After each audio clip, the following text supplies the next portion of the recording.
Alright, so what's up guys? Today I'm going to be changing the tire on the rear of my Burgman 200. I don't know how much in depth I'll go into the actual changing of the tire, but at least in this video I'm going to show you how to get the rear wheel off. It's the first time I've ever done anything like this on a scooter, and specifically on this Burgman, and I think some of the other larger displacement scooters. It's a single-sided swing arm because the transmission, the CVT, and everything's built into one side, but the other side in this case does have another swing arm. So we're gonna have to take the exhaust off,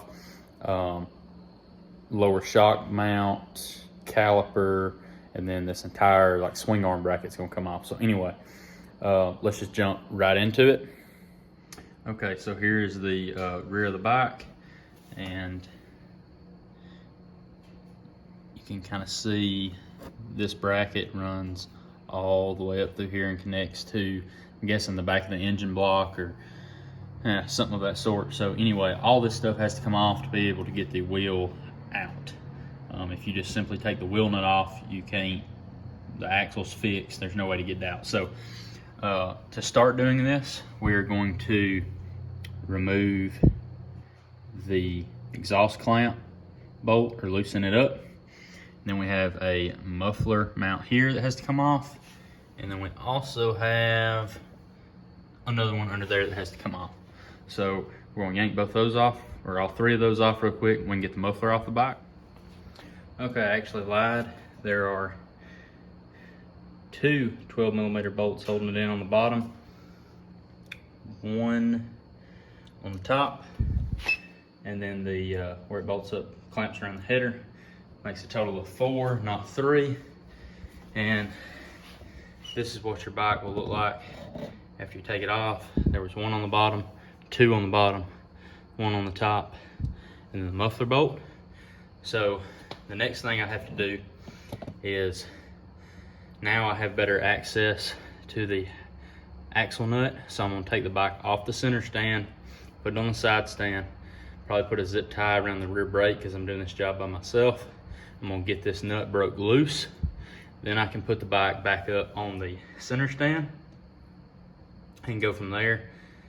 It'll be pretty difficult considering there's no way to lock the transmission to otherwise get that nut loose.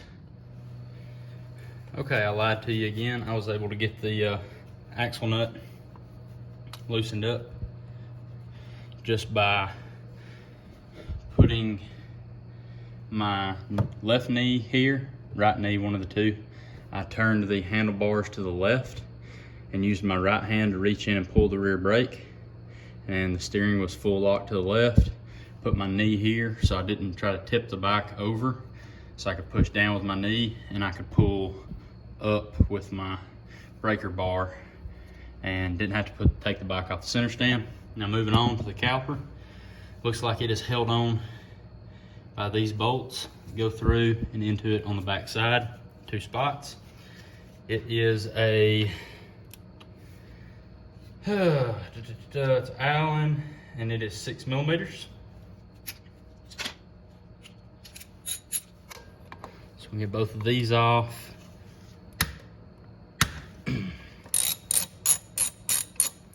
Real quick like.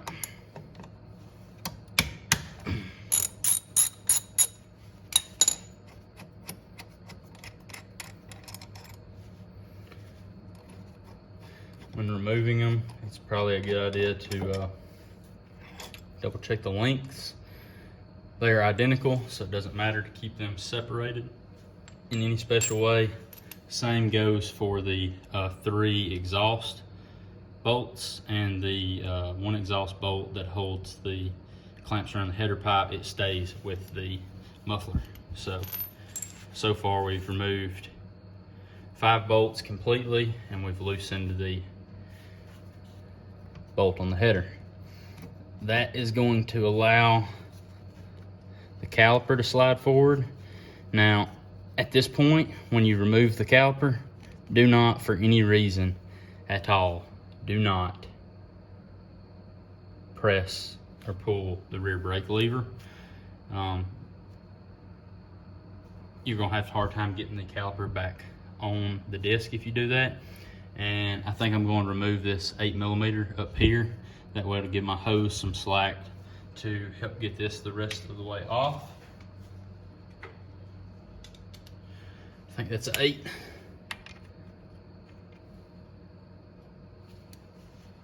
It would be an 8 if I grabbed an 8. I grabbed a 9. Yes, it is. Now, unfortunately, the owner's manual doesn't go over this procedure, at least not the owner's manual for a 2014. It just pretty much tells you to go to the dealership if you need to have something like this done. And also, I cannot find a service manual, like a digital copy of it online. So the biggest issue with all that is I have no idea what to use for the torque specs going back on. Alright, so there comes their single pot caliper. And I don't really want it to hang by the hose, but I think I'm just gonna let it hang by the hose. It's not very heavy, so I don't think that's any kind of major issue. Now we're going to remove our lower shock bolt, and we're going to remove this bolt here where it connects to the engine case, and same on the bottom. These are the two that I really wish I had a torque spec for, because they go into aluminum. I'm just gonna snug them up really good with a dab of Loctite on them and go from there. So let me get these yanked off and then we'll see what this looks like. Okay, so I've gotten them all loose. I'm gonna take these two off first because the rear shock may have a little tension on it, depending on maybe your preload setting. So I'm gonna take one of these completely out. Actually, I think I'm gonna take the top one completely out first because there's more room between the case and this swing arm than there is up here. If the shock's pushing down, we remove this, it may try to pivot a little this way. There's plenty of clearance up here to let that happen, just in case it needs to happen. It didn't seem to move, so I guess that's good. Well, the axle bolt's still through it, so it can't really pivot or do nothing crazy, I guess, until we take this bolt out. But it didn't pivot at all. Those two bolts are identical in length, so that's good. You don't have to worry about potentially getting those mixed up with one another.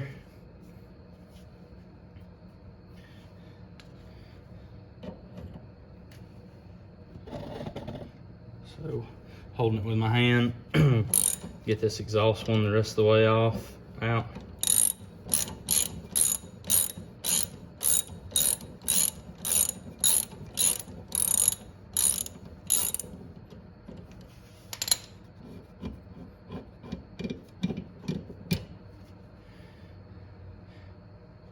It is longer than these two bolts, same size, 14 mil, but it is longer.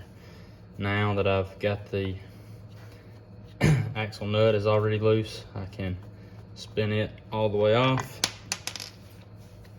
set that to the side, pivot the shock out of the way, and then there's a spacer on the front of here, and then there's also, I'm guessing, like a speed sensor wire, so be careful with that.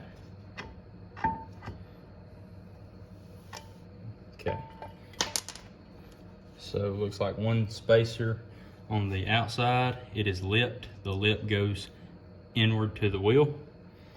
There's a bearing in there, and there's no spacer on the back side, at least not that come off with this swing arm. There's plenty of cable on the what I'm assuming to be the speed sensor to be able to just lay all that on the ground. Caliper's floating in the air. Yeah, just set it all down right there, and then the shock will swing forward a little bit, but back enough for us to be able to pull the wheel off. At least that's the plan. I lied. There's this big spacer that goes on the wheel there. Set it to the side.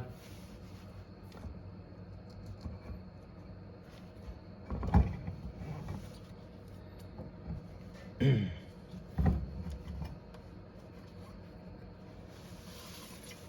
axle shaft is splined, as you would suspect, to drive the wheel. So there you go. That is the rear wheel removed from a 2014 Suzuki Burgman 200. That's what the inner part of the wheel looks like.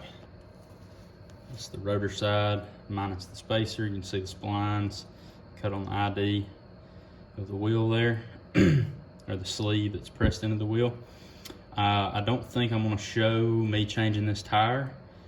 Changing a tire this small is probably going to be a bit of a pain for me anyway. And there's plenty of videos showing how to do that. I'm not doing anything special. I've just got 3 tire spoons. And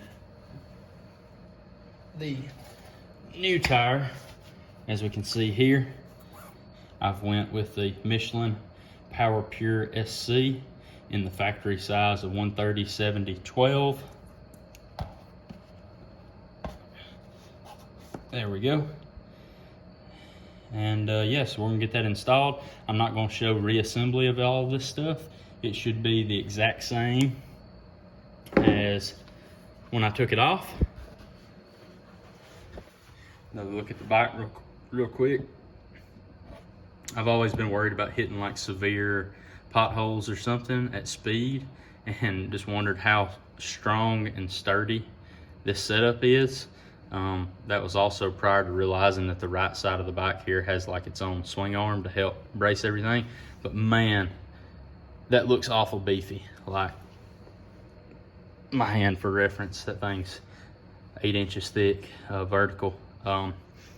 No play in the shaft, so that's good. So no kind of bearing issues, I don't believe. So yeah, I'm gonna continue with this process. So yeah, I'm gonna continue with this process, get the wheel changed to try to get it put back on before it gets dark on me. And if you have any questions, comments, concerns, anything, just comment down below. And hopefully this was helpful to you in some way. It's a very easy job. It's probably taken me no more than 20 minutes to do while filming at the same time. So I think I would maybe already have this tire off the rim, or at least partially off, if I had just been doing this without filming. So I think, you know, unless you have severe issues with the tire, which remain to be seen because I haven't started on it, this seems like maybe an hour-long job on this machine. Thanks to it already having the center stand, that drastically helps time-wise, I feel like. But yeah, I'm rambling at this point. So yeah, pretty easy job. Just reverse order to put everything back on. Make sure you don't get the bolts mixed up, because there is one, the shock bolt was longer than the other 2 bolts. I wish I had torque specs for you. I wish I had torque specs for me. I don't. So I'm just gonna play it by feel. Most all of it goes into aluminum with the exception of the axle nut and the shock bolt. So if it's going into aluminum, just go easy on it. A dab of blue Loctite, not red Loctite, and you should be good. So yeah, wish me luck, and I hope this video helped you somehow. All right, it's a little dark over here in this corner now, but she is done. It took me about 2 hours total, and the tire did fight me a little bit. Anyway, there's the Michelin, what did I say, Power Pure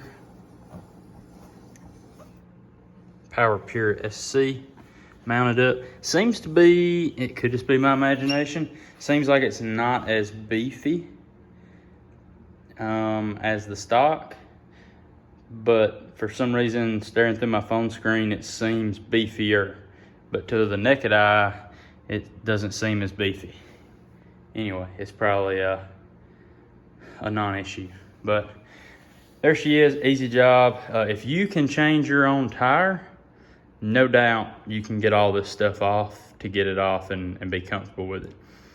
If you're just trying to save money on tire changes by taking it off to take it to the dealership, then I would say go for it.